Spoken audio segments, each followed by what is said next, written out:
Greetings and welcome to the ROI Clear podcast. This is Ray Hightower, and today we are fortunate to have as our guest Mr. Todd Webb. Todd Webb is an executive coach. He is shaping future leaders, and we want to drill down into that.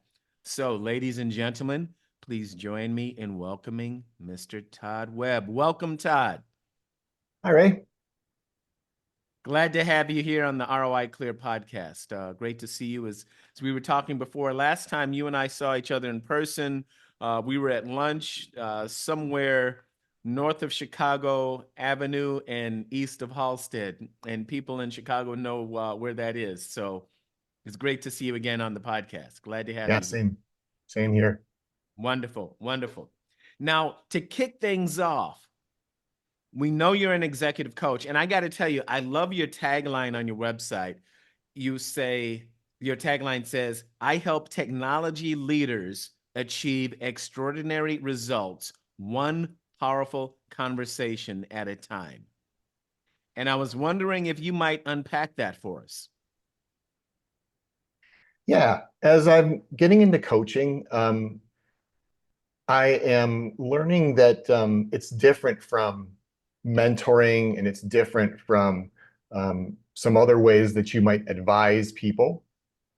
Coaching is really about helping people walk around their goals, their dreams, the big things that they want to accomplish, and find the answers that are within them.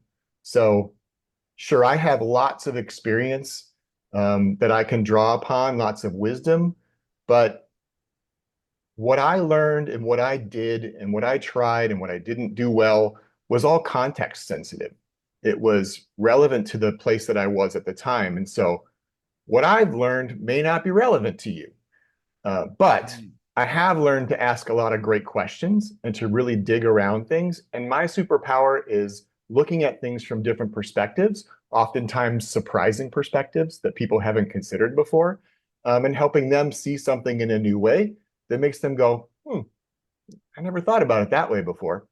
So that's what I'm doing as a coach. I bring all that technical background. I know what it's like to be in the shoes of those folks, product leaders, engineering leaders, even executive level product leaders and technical leaders.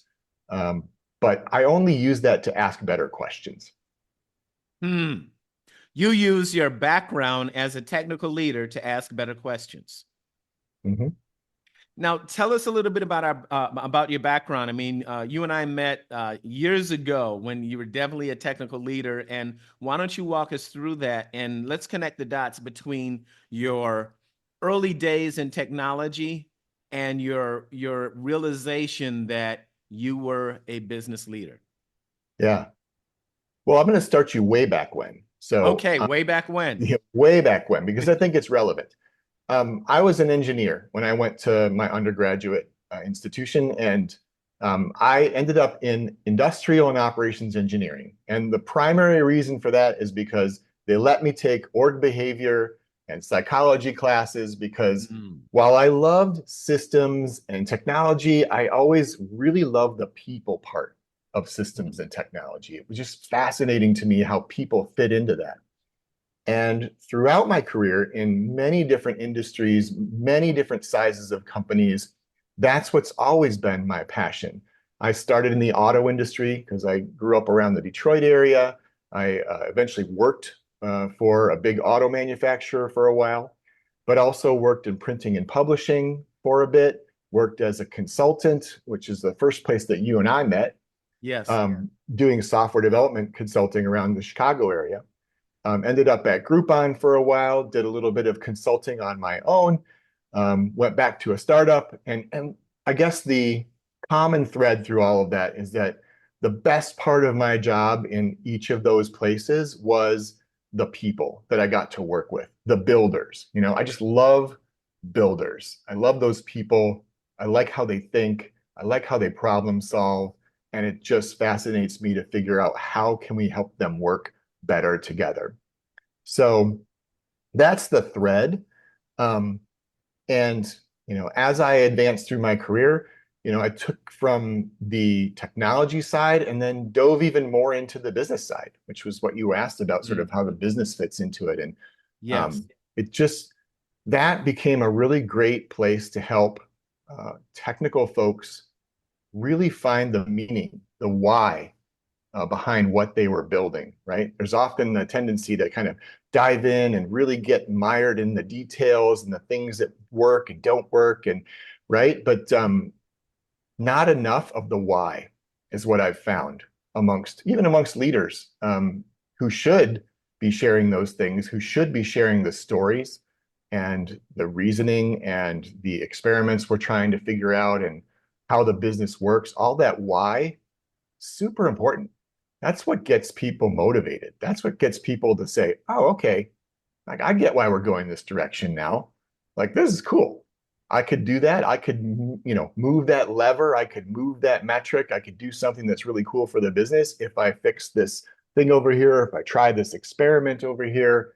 Um, that's really fun for me too. So that's where the business piece comes into it. Got it.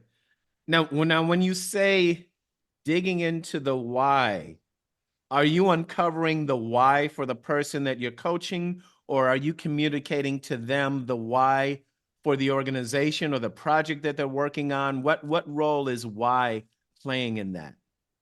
Yeah, I'm talking about that from the standpoint of being a technical leader in whatever sort of function you are from a technical standpoint, be that design, be that product, be that engineering or IT or any of the functions that are related to sort of building technical things.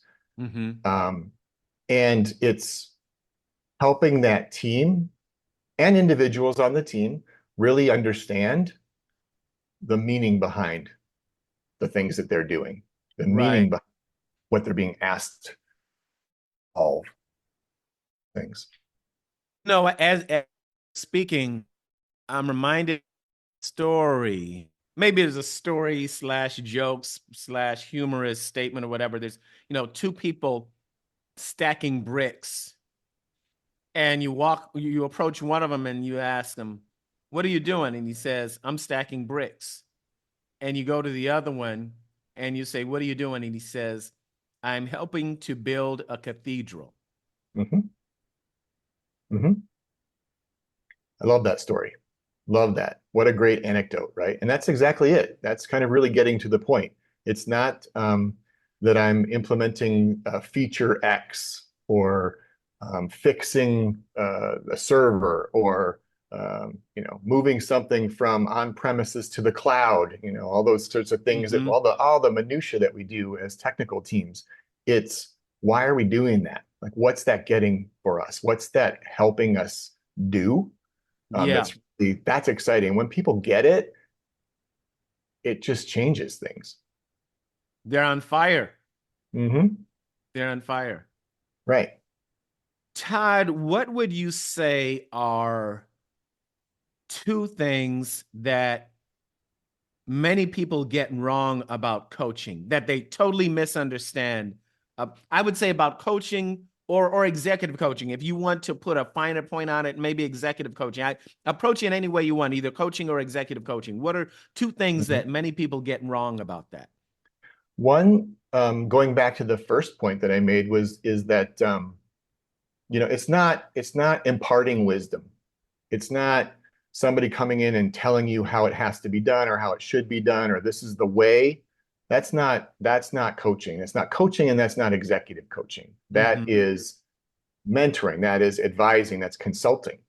Mm-hmm. And that's all good stuff. Like that's perfectly reasonable for people to do. It's just useful to understand the difference, right? The difference is that a coach is going to come in and ask you those powerful questions, getting back to, what I have as my tagline, which is one powerful conversation at a time. It's asking powerful conversation or questions, I should say, that make you go, I haven't thought about it that way, or hmm, Mm-hmm. I should really dig into that a little bit more, right? That's coaching is helping you do that and helping you really explore from lots of different perspectives. And I don't just mean intellectual perspectives. I also mean learning how to read your body, for example. So as a coach, we might be talking about a topic. Let's say it's you're working with a difficult member of your team. It's really Mhm. challenging. You're talking about these difficult conversations you're having, but are you paying attention as a leader to how it feels, right? And a coach is going to help you unlock that. They're going to Mm. help you think about, okay, well, when you walk into this conversation with this person that you're having some troubles with, how does that show up in your body? Do you Yeah. get tense? Like, where do you feel it? And can you recognize that? And does that influence your behavior? Because oftentimes, what we're talking about as a coach for an executive and for leaders is how do you show up in that situation differently, right? It's Hmm. often the question is, this isn't working for me. This person's trouble, and I just can't figure out how to get them to do the thing I want them to do, whatever their mental model is. And what they really need to do is figure out how to be differently in that situation so that person really connects with them and that Hmm. they find a course forward from there. So it's about that. It's about paying attention to where things show up in you, not just here, but here. You are encouraging your clients to be introspective too. They're listening. Of course, they're listening to what they're listening to the members of the team, listening to their teammates, the people that they lead. They're listening to them. They're observing their body language. At the same time, they are monitoring their own involuntary responses to what's going on. Yeah, Because many times our involuntary responses are telling us things that our conscious eyes and ears are not observing. I hope right. I'm not putting too many words around what you said. I'm Oh, trying to, I yeah. think you're getting it. I mean, I think sometimes we call that just EQ. You've heard that before, that kind of Mm-hmm. EQ thing.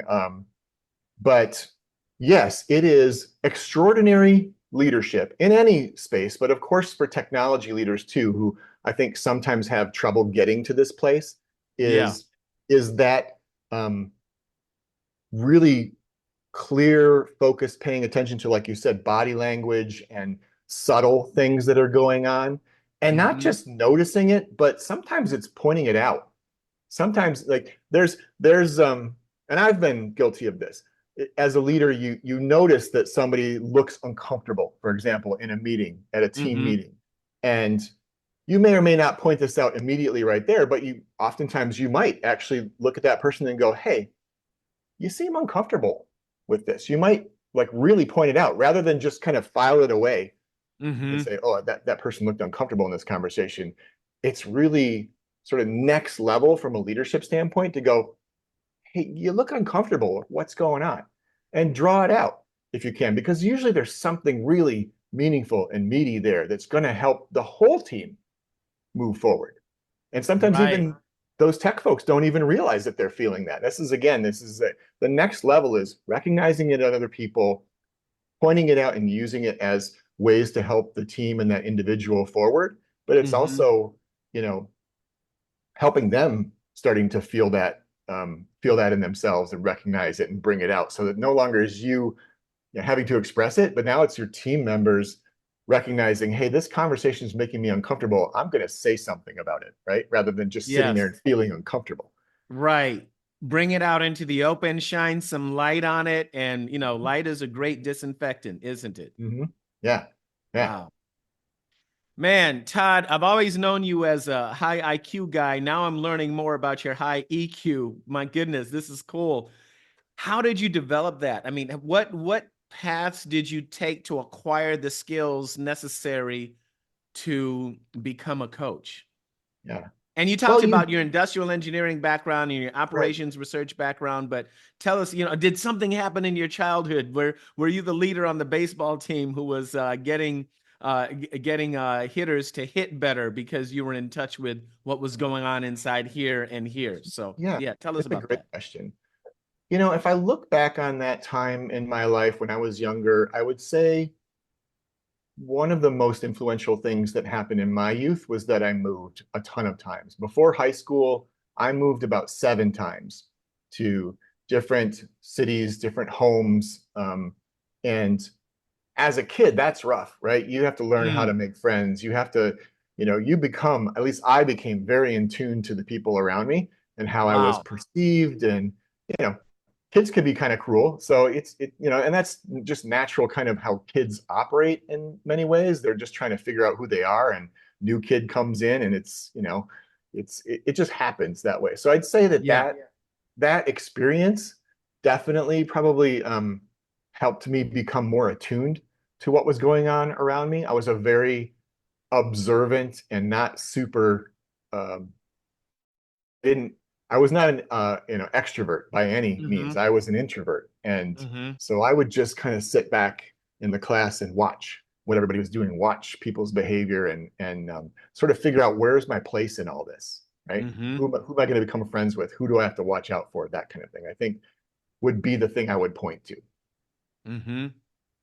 And did you notice that about yourself at the time, or is that something you see when you look backwards as from your adult eyes? Did you notice that in through the childhood Todd Webb eyes or through the Mhm. adult Todd Webb eyes? No, I think it's way more looking back at it. I don't, I think, again, as a kid, you're kind of just surviving through the moment. It's very much in the moment. You're not really thinking about the future, the past too much as a kid, but looking back on it and reprocessing it, which is something that's important to do. That's another thing that you do when you're a coach is you can help people with those kind of questions, right? About sort of when somebody says, this thing is causing me trouble, this way that I operate is causing me trouble at work. A Mm-hmm. great question to ask is, well, where does that show up elsewhere in your life? Or where did that show up Mm. elsewhere in your life? What's the question you asked, Ray, is a great coaching question, right?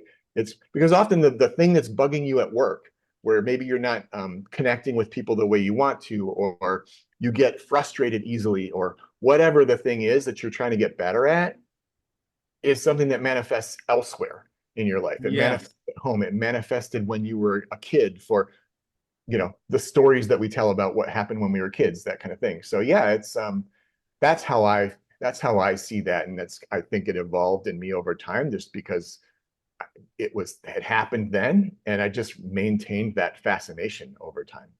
Yes. And then it shows up again, like you said, in college. One of the reasons you were drawn towards industrial engineering and operations research, and you had the opportunity to take psychology classes and learn more about people. Mm-hmm. So in there, you're taking that natural talent that developed having moved around a lot as a kid, and having to be the new kid in the school and observing people to figure out who fits where and all of that. And then you sharpened that. You had that natural talent and ability from childhood, and you sharpened that in college. Yeah, and I think what I learned in college and throughout my career is that it's not people are not that human beings are not that incomprehensible. There are things we are learning about and finding out about tendencies of human behavior. And if you spend the time reading and finding resources and taking classes and whatever, I mean, and if that's a fascination for you, like it was for me, you can really sort of unlock a lot of wisdom and mental models about how human beings work. They're Hmm. messy. Human beings are messy. Don't get me wrong. It's not the same thing as programming a computer, but Yeah. you can start to see tendencies and you can try things just like you do when you're building a product, actually. You can Yes. experiment with things. You can say, Hmm. this person who I have to work with every day, who feels like is getting in my way or causing problems in such and such a way, you can experiment with that and say, well, here's what I know about how humans work. Here's Hmm. what I'm observing with this person that I really want to work well with. What if I tried X? Hmm. Would that connect? Would that work? Does that help that person and me connect better and work better together? So that's take that experimentation mindset, and I think a lot of technical people kind of get that idea, Yes. and it just really works, right? Yeah. You Yeah. and I'm bring it back to a question you asked about how kind of I came to coaching. I think when you become a manager of people or even just a leader within an organization, you coach people. It is Hmm. part of your job to help them get better at what they need to be, right? And that means getting better, being the best version of themselves that they need to be on your team and in your company, and even beyond that if you're a really great manager or leader. Um, Hmm. so I've done it. I've done it for decades. But um, in the past few months and in this past year, when I made the decision to make this change from executive technology leadership into executive coaching, um, what I'm learning is that all these things I've figured out along the way, and I started to understand that being an amazing, extraordinary leader is about asking the best possible questions. It's not about knowing all the details, right? It's not about understanding every little thing that's happening in your organization. As you become higher and higher in terms of your influence in a company at whatever role you're in, the extraordinary ones are the ones that ask the very best questions. Sure. Yeah. And Yeah. that is what that's what excellent coaching is. It's going beyond just sort of how I learned to coach through my career to this very nuanced way of asking amazing questions and helping people through exploring those things. So Hmm. again, so that they get to that, huh, I never thought about it that way. Yeah. Yeah. Then you know you've hit something when they say, huh, I never thought about that. You know you've hit something. That right there is the sound of an insight.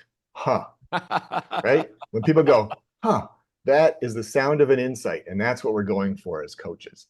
Wow. What's the biggest problem you've ever had to solve as a coach? Hmm.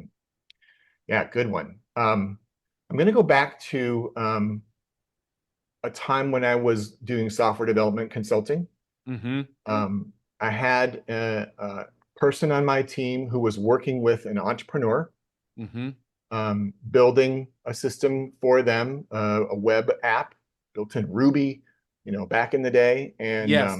this was a particularly difficult customer.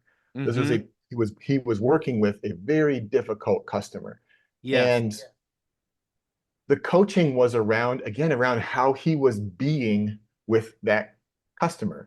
Hmm. Um, it was his, I would say, posture toward that customer was, this guy's constantly causing me problems. He's always asking these questions and changing his mind. And it's frustrating to work with this person. And I just can't stand it. Like it just makes me so angry. Like this person was really getting angry about it. And Yes. the coaching moment there was, how do you step back from that and imagine everything that could be going on for that person that feels like a problem to you?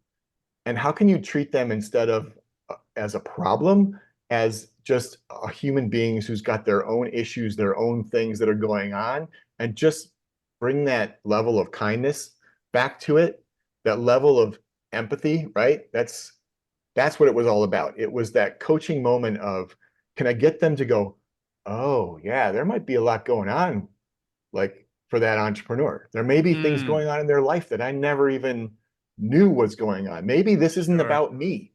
Like maybe when that Hmm. entrepreneur is angry at me for not doing this or the other thing or listening to them closely enough in our work together, maybe that's not about me. Maybe that's about something else that's going on in their life and they're just letting off that Mm. steam, right? So that was the huh moment. And it was really cool when that clicked for that person on my team. He started treating that person in a different way, in a kinder, in a more empathetic way, and didn't take it personally. And it Hmm. changed everything about that relationship. Yes. Everything. Just a twist of vision, or not a twist, but shifting the vision instead of through their own eyes, but through the eyes of the person that they're helping, Yeah, through the eyes of the client. exactly. Exactly. That's got to apply in many other areas of life. Well, let me ask you this. Do you ever find that your coaching skills apply to people's family situations? Oh yeah.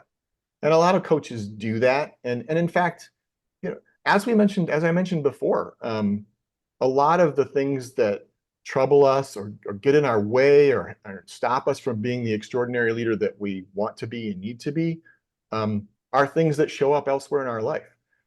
Or, they actually are a reflection of something that's happening outside of work. Like maybe you're Yeah. coming to work and maybe you're feeling angry or you're feeling frustrated about something, but actually that frustration and anger isn't really coming from the work world. You're Hmm. just bringing it from home, right? Something's going on at home.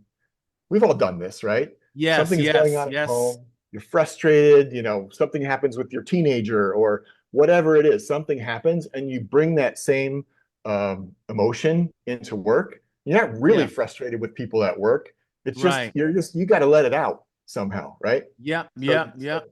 yeah, so it absolutely happens. You can't, disconnect them. Like our work and our home life, they're all us. We're Sure. bringing ourselves everywhere, right? We might pretend to compartmentalize, but we don't really do that. Those compartments are so leaky. 100%. They Yeah, are. They are. yeah. My goodness, Todd, I could talk to you for a much longer time. We're coming towards the end of our time together, and there's so many other questions I want to ask you. Like every answer you give me prompts a whole bunch of other questions, and I want to just keep drilling down and digging into this. And we've got to have you back. You've just started the executive coaching, and maybe we have you back after you go through another milestone or what have you. But it's I just knowing you and knowing the results you've produced in some of those organizations where you've been, where I've observed you over the years. I know you're going to be excellent at it, and I know you're already producing excellent results. So this is it's exciting to listen to you talk about this here. Um, as we wrap up, let me ask you, what are you reading now, or what are you listening to now that sharpens your saw, that sharpens your mind, or sharpens your skills? Anything you want to recommend to our audience? Yeah, great question. I picked up a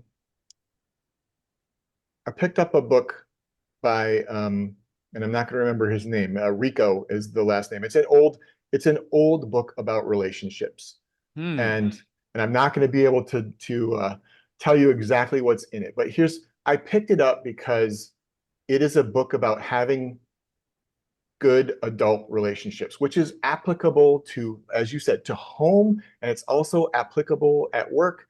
And the notion is there are things that we needed when we were young. This gets back to our conversation before about things that happened in your childhood that influence later on.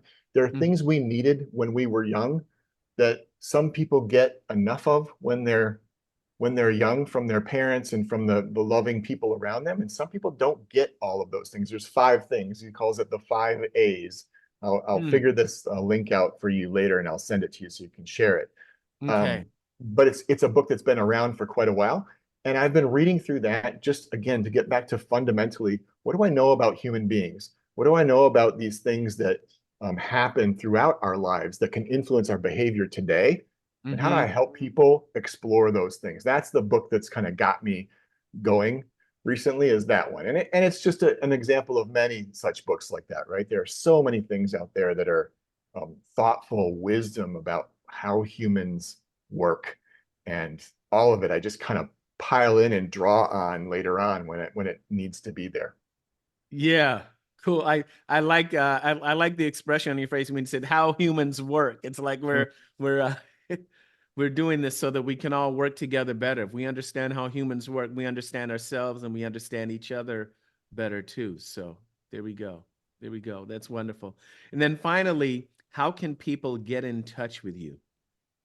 Yeah, they can find me on my website or on LinkedIn. Website's just toddwebb.co, co. I'm on LinkedIn. You can find me at Todd Webb on LinkedIn. Reach out in any of those places, and you can always send me an email. You'll find my email on my website. I'm accessible, and people can, if they want to learn more about coaching and how I work with folks and the things that we could achieve together, they can just find some time to book with me on my schedule, and I'm happy to spend time just talking with folks. It's a great joy just to talk to people about what their dreams are, where they want to Hmm. go, and the things that they want to achieve. And I have a lot of fun in those conversations, so people can spend that time with me whenever they want to. Excellent. We'll make sure we include those in the show notes. Todd Webb, it has truly been a pleasure speaking with you here on the ROI Clear podcast, and we look forward to having you back again. Thanks, Ray. Thanks for having me. And thank you for engaging the ROI Clear podcast. At ROI Clear, we buy multifamily apartment properties, we improve them, and we give people a great place to live.